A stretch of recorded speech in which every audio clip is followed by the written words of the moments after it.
Good evening. Just a few hours now before the new federal ruling on bump stock devices takes full effect. In 2018, the law was amended to make bump stocks illegal. Bump stocks, of course, are the devices, the weapons used to make firearms shoot multiple rounds with just one pull of the trigger. With the new law beginning tomorrow, our Misty England gives us a look at what you need to know about the ban. Misty, what were you able to find out today? Well, Mark, the important thing to keep in mind is that this law starts tomorrow, meaning that all bump stocks should be destroyed or turned in before then. Now, I did speak with several local law enforcement agencies who say if you've waited until the last minute on this, you can still turn them in tomorrow. We expect all legal gun owners to follow the rules, and in this case, the rules changed, and the bump stocks are now illegal, so they must divest themselves of that.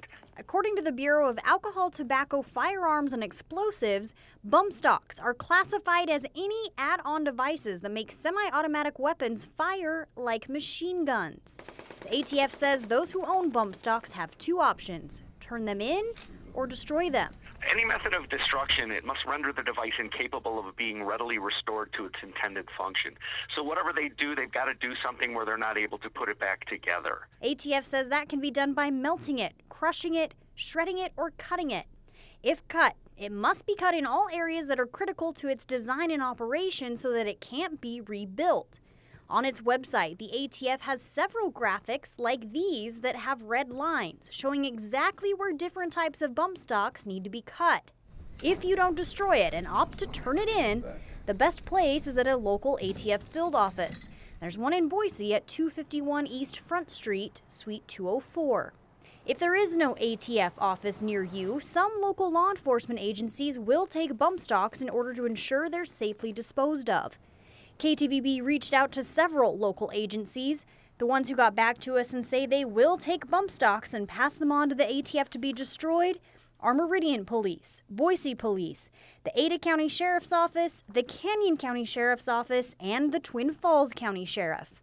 Of the agencies who responded to our inquiry, Idaho State Police was the only law enforcement agency that will not take them.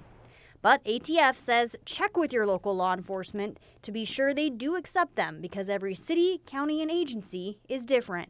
The bottom line, once Tuesday hits, bump stocks have got to go.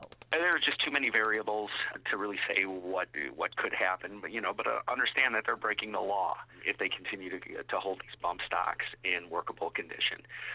So it's best not to put yourself in a position to test what those penalties are going to be. Now, again, if you're looking for somewhere to turn in your bump stocks, it's a good idea to double check with your local law enforcement agencies and make sure that they will in fact take them.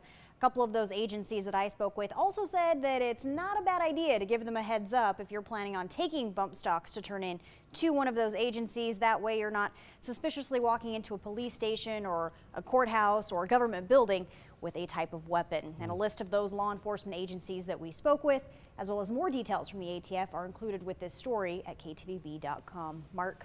And with an estimated 500,000 bump stocks distributed somewhere around the country, it's a good bet there are a number of them right here. Misty, interesting stuff. Thank you.